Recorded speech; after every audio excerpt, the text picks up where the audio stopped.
नमस्कार दोस्तों, हरे कृष्णा, राधे राधे। घर की बरकत के लिए एक बहुत ही सरल उपाय मैं आप लोगों के साथ आज शेयर करने वाली हूँ। ये उपाय सभी को पता है, बहुत सरल है और हम सभी को करना भी चाहिए।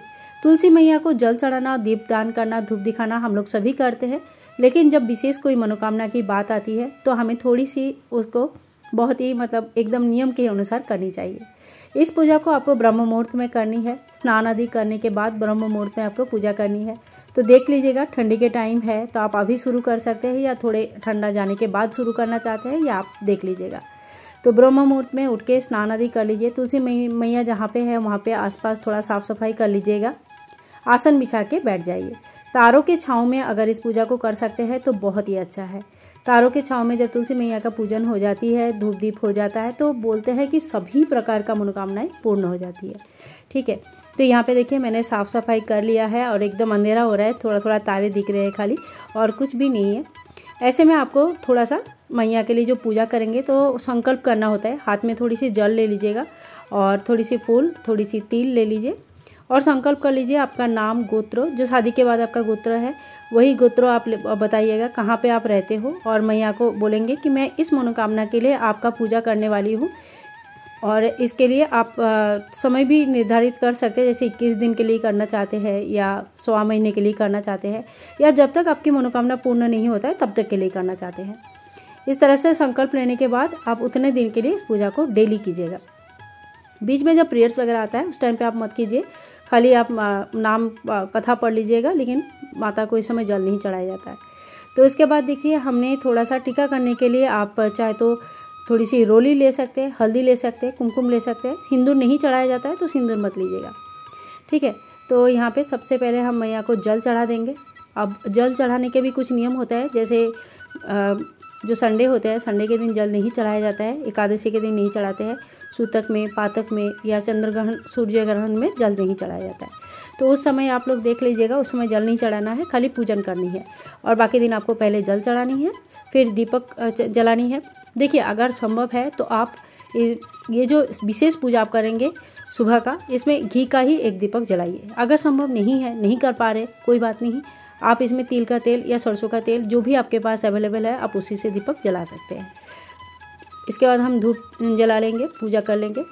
5 टीका यहाँ पे हम लगाएंगे। 5 टीका आप रोली का लगा सकते हैं, हल्दी का लगा सकते हैं, कुमकुम का लगा सकते हैं। तो यहाँ पे 5 टीका हम लगा लेंगे। 5, 7, 11 जितना आपको मर्जी है उतना टीका आप लगा लीजिएगा। ठीक है, अब हाथ जोड़ करके तुलसी मैया से बस हम आह्वान करेंगे कि हे तुलसी मैया, मैं सुबह आपके पूजा कर रही हूँ, इस मनोकामना हेतु आप मुझे आशीर्वाद करें। मेरी मनोकामना को पूर्ण करने के लिए मेरे साथ रहिए। भगवान कान्हा जी का और आपका आशीर्वाद से मेरी मनोकामनाएं बहुत जल्दी पूरी हो जाए। इसके बाद हम कुछ मीठा भोग लगाएंगे। मीठा तुलसी में मत डालिएगा, थोड़ा सा कटोरे में अलग से लगाइए। और थोड़ी सी जल भी हम रखेंगे यहाँ पे, क्योंकि जैसे हम कोई भी वृक्ष की जो पूजा करते हैं, देव वृक्ष की पूजा होती है, तो जल हमें जरूर रखनी चाहिए, जल चढ़ाना भी चाहिए। जल का ज़्यादा महत्व होता है। इसके बाद आप हाथ जोड़ करके क्षमा प्रार्थी हो जाए कि हे माँ, जो भी हमसे भूल चूक हो गई, जो भी हमसे गलती हो गई, इसके लिए आप हमें माफ़ कर दीजिएगा। तो इस तरह से माता को क्षमा मांग लीजिएगा। बहुत ही सरल पूजा है, हार्डली आपका 5 से 7 मिनट लगेगा, बिल्कुल समय नहीं लगता है। इसके बाद देखिए आप तुलसी चालीसा पढ़ सकते हैं, तुलसी मैया का आरती कर सकते हैं, 12 मासा जो आता है तुलसी का वो पढ़ सकते हैं। तो तुलसी मैया का कोई भी कथा पढ़ सकते हैं। तुलसी मैया का बहुत सारे कथा कहानी होता है, वो सब पढ़ सकते हैं। तो जो भी पढ़ेंगे एक नियम ले लीजिएगा, रोज़ आप वही चीज़, एक ही चीज़ पढ़ेंगे। ठीक है, 12 मासा अच्छा होता है क्योंकि 12 महीने का फिर कथा रहते हैं इसमें। आप अगर 1 साल का नियम ले रहे तो 12 महीने का पूरा कथा आपको साल भर आप पढ़ लेंगे तो बहुत अच्छा माना जाता है। तो इस तरह से आपको पूरा कथा पढ़ लेनी है। और जब तक आपकी मनोकामनाएं पूर्ण नहीं होता है, या जितने दिन के लिए आप संकल्प लिया है उतने दिन के लिए आप सुबह इसी तरह से पूजन करेंगे।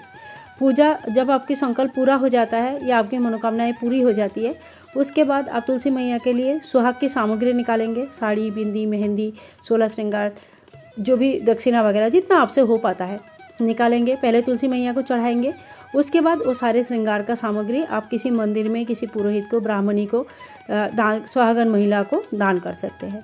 इसी तरह से आप तुलसी मैया का पूजन अगर करते हैं तो आपका कोई भी मनोकामनाएं बहुत जल्दी पूरा हो जाता है।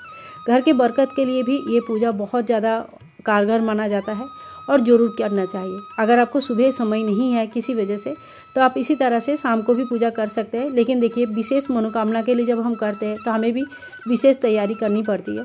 शाम को भी आपको नहा धो के बिल्कुल साफ़ सुथरा होकर तैयार होकर फिर आपको इस पूजा को करनी है। ऐसा नहीं कि ऑफिस से आने के बाद उसी कपड़े में ही पूजा कर लिया, इस तरह से मत कीजिएगा। थोड़ा सा शुद्धता बजाय रखिए, शुद्धता के साथ पूजा करनी होती है। तो आज की वीडियो आप लोगों के लिए कैसा हेल्पफुल है नहीं है वो मुझे ज़रूर बताइएगा।